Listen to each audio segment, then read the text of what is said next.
no worker ever lasted with her. Edith Williams, the billionaire's assistant who ruled the Hughes estate with an iron glare. One glance from her could send a grown man packing. But everything changed the day a quiet cleaner named Amber Roberts walked through those gates. What happened next would shake even the billionaire himself.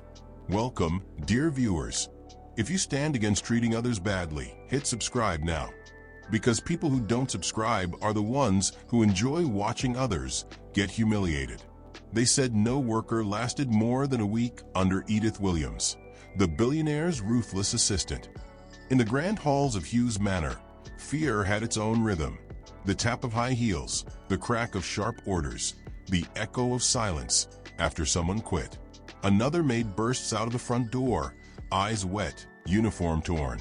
Staff exchange weary glances. That's the third one this month, one whispers. Sir Hughes remains a distant presence, the silent billionaire who trusts Edith to rule the mansion in his stead. And rule she does, with cold precision and an iron glare. At night, whispers ripple through the servants' quarters. No one survives working under her. No one. The next morning, a small bus coughs to a stop. A young woman steps down, worn shoes, faded bag, and a mop handle taller than she is. Her name, Amber Roberts. She looks up at the mansion that pierces the morning sky. Behind her calm eyes hides a simple purpose: to earn enough money for her mother's heart surgery. The guards smirk. Another one mutters. Let's see how long she lasts. Inside, the staff exchange knowing looks. No one bothers to welcome her. They've seen too many come and go. But Amber only smiles faintly, adjusts her apron, and says, "Where do I start?" The mansion doesn't know it yet, but change has just walked through its doors, barefoot, humble, and unafraid. The first morning in Hughes Manor felt like walking through a museum of silence. Every surface gleamed, every breath echoed. Amber's uniform clung slightly to her skin, nerves, not sweat. As she entered the grand hall, she saw her, Edith Williams, in a crimson dress that caught the morning light like fire. She didn't look at Amber, just the glass of wine she was swirling in one hand. Without warning, she let it slip. The glass shattered, wine spilling across the marble like blood. "Let's see if you're better than the rest," Edith said, her tone sharp as glass. Amber froze. Every eye in the room turned to her. The last maid had cried and stormed out on her first day. Another had been fired for trembling too long. But Amber simply knelt. Quietly, she took her cloth, wiped the floor. Slow, steady, no words. Sir Hughes, standing at the staircase above, watched in silence. His assistant had done this before. She enjoyed breaking people. But this Amber, she didn't break.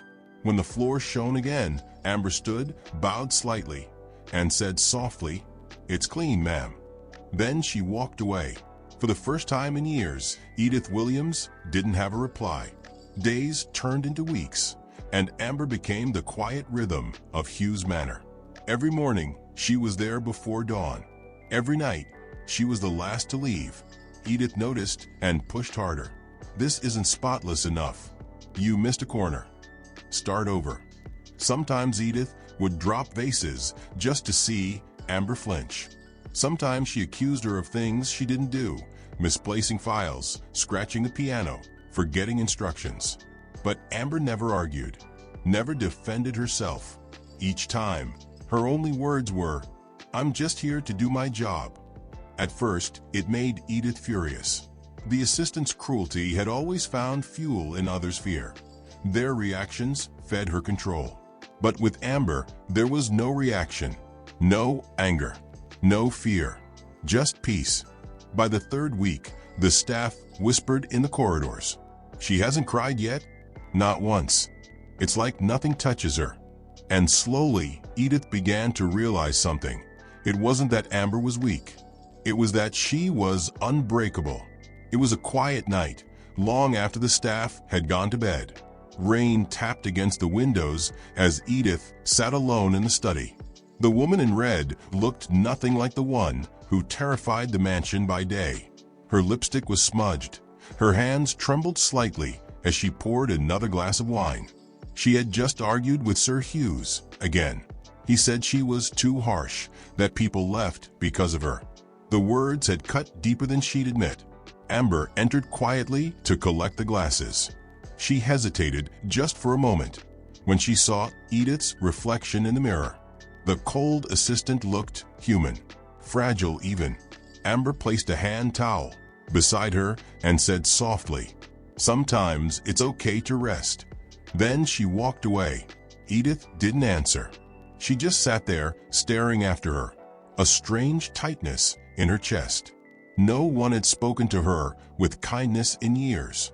The next morning, Amber was summoned. Sir Hugh's study was lined with books and power. He looked at her with curiosity, not anger. "Tell me, Miss Roberts," he began, "how do you stay calm around Edith? Everyone else has broken down in tears by now." Amber looked down respectfully. "People who hurt others," she said, "are often the ones who've been hurt the most." There was silence. From the hallway, beyond the open door, Edith froze.